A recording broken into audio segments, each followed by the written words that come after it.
0770. Ahora, Laura Yusani Constenla y su quinta columna.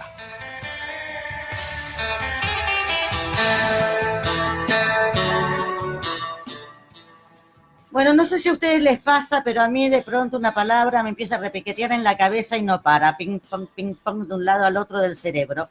Esta semana fue justamente culpa de esta primera pueblada de Cutralcó, que leí una nota en el extremo sur, donde no solo contaba la pueblada, sino que contaba toda la historia del petróleo. Y ahí empezaba y sonaba y Cutralcó y Mosconi, petróleo, riqueza, petróleo y resistencia. Desde ese día veo todo negro, todo petróleo.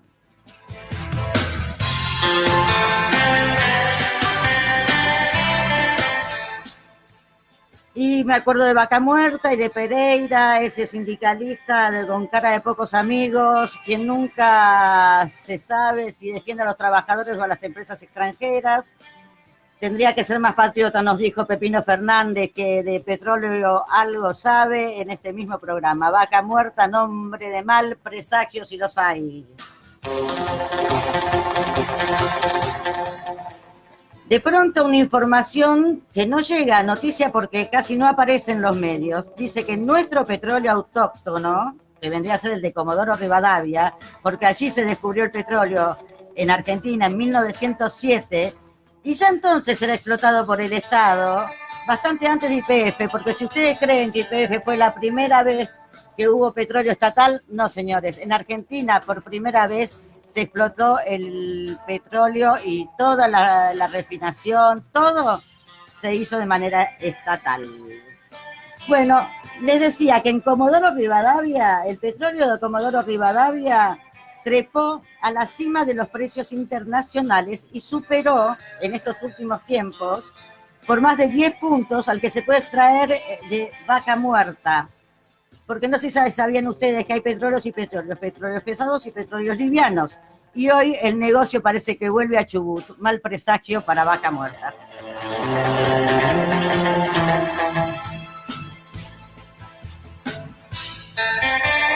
Pero por esas cosas de la vida quiero saber cuándo empezó todo esto. Y resulta que hace miles de años el petróleo brotaba con naturalidad en el Oriente. Pongamos que 4.000 años antes de Cristo, es decir, hace mucho tiempo, en Babilonia se lo utilizaba para pegar ladrillos. Mira, justo que estábamos con el ladrillero recién. E incluso con fines medicinales. En Egipto engrasaban las pieles. Los mexicanos lo usaban como pintura y para los chinos, que son siempre adelantados, ya era un combustible. Tiempos en que la naturaleza era próspera y ofrecía sus recursos de manera generosa. ¿Se acuerdan que acá en nuestros ríos también los indios no pescaban con caña ni nada de eso? Bastaba meter la mano, sacar un pescado, porque la naturaleza era próspera.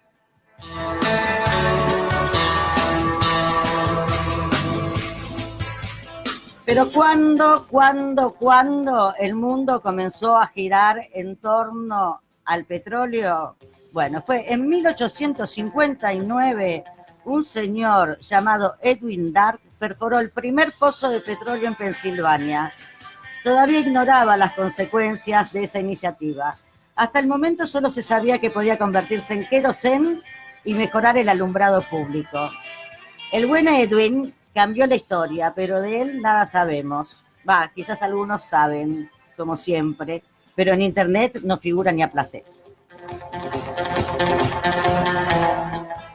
Leo por ahí que el petróleo es un compuesto inflamable que tiene características parecidas al carbón. Pero mientras el carbón requiere 8 millones de años para formarse, el petróleo se forma en tan solo 1 millón de años. Sí, así dice, ¿eh? Solo 1 millón de años. Una bicoca. Es decir, que el sedimento de toda forma de vida, de plantas y animales, añejado 1 millón de años, se convierte en el bendito combustible. Digamos que nuestra vida podría cobrar sentido, porque dentro de 1 millón de años seremos petróleo. Y bastará hacer un pozo para echar nuestros huesos líquidos al tanque de nafta de los futuros automóviles, siempre y cuando el planeta siga andando, claro.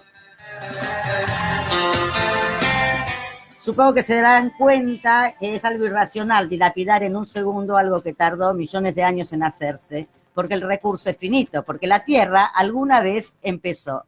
Pero allá vamos, a alimentar autos voraces. Ay, ay, los autos, trabajar, vivir y morir para ellos, ¿vale la pena? Según un estudio realizado por la Asociación Colombiana de Vehículos de Automotores, se estima que en el año 2016 había 1.350 millones de autos dando vueltas por las calles de la Tierra. La cifra tan espectacular podría provocar el espejismo de creer que los automóviles son la base de nuestra economía, pero no. Si pensamos cuántas personas hay en el mundo, tenemos que hay 7.700 millones de personas. En ese caso habría 6.500 millones de personas sin autos o más, porque los 1.000 y pico de millones de autos que hay, muchos pertenecen a la misma familia o al Estado o a la empresa. La cifra de los privilegiados con autos podría reducirse así a los 800 millones contra más de 6.000 millones que sufren las consecuencias para que esa minoría pueda bajar la ventanilla, sentir el aire en la cara y poner una linda música en la ruta. La pregunta sería, ¿hay que alimentar a 6.000 y pico de millones de personas o a 800 millones de autos? ¿Qué elegimos? Los autos, obvio.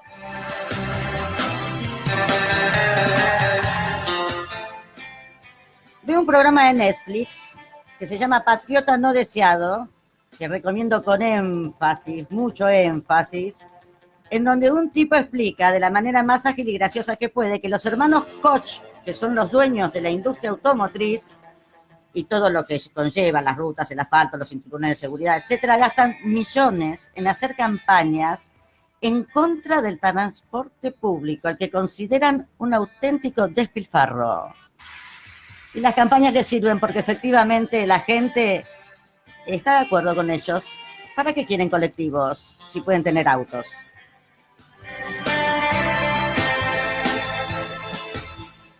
Pero volvamos a Pensilvania. Ese primer pozo perforado por un auténtico desconocido provocó una fiebre por perforar, que tuvo su punto cúlmine a mediados de 1870. En torno a esta actividad nacieron ciudades y rutas y caminos y empresas varias. 15 años después nacía la industria automotriz en Estados Unidos, 1890.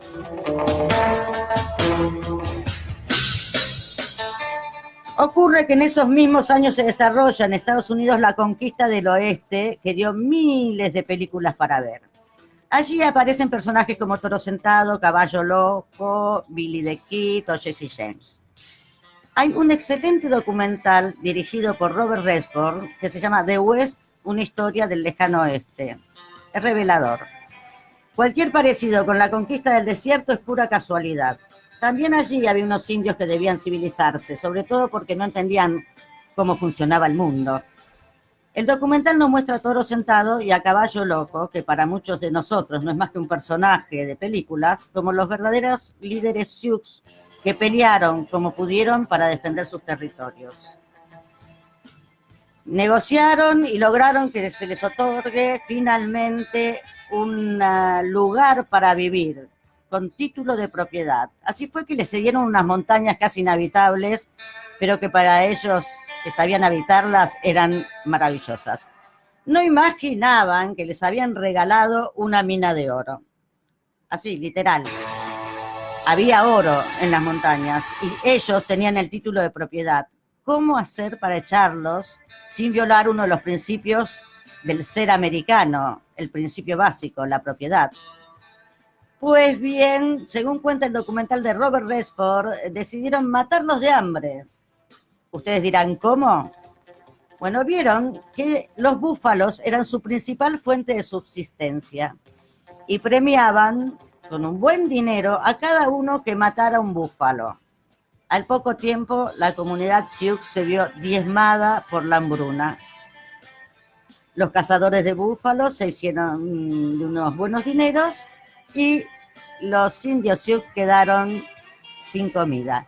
Así fue que el cacique Toro Sentado decidió emigrar a Canadá, mientras Caballo Loco se quedó a resistir.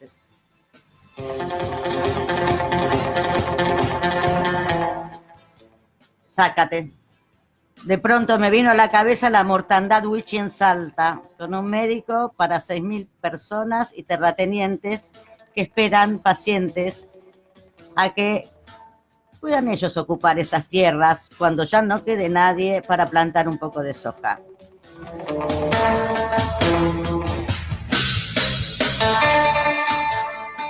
Ping pong petróleo, ping pong autos, ping pong oro, ping pong pobres, ping pong muertos. Yo sé que me fui por de aquí para allá, pero cuando uno empieza a tirar del ovillo, como siempre digo, sale cada noticia que todo parece lo mismo. Todo es parte de la conquista. En realidad, esta columna comenzaba diciendo: el 13 de diciembre de 1907 se descubrió el primer pozo petrolero en Argentina y ocurrió en Chubut, alrededor de Comodoro Rivadavia.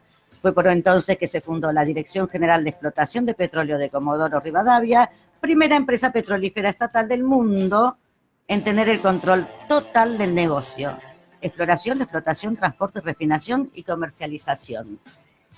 Y esta columna continuará porque de petróleo tendré mucho que decir en los programas sucesivos, pero ahora los dejo con una cumbia mexicana que mirá cómo te puede explicar a buen ritmo la historia del petróleo en México.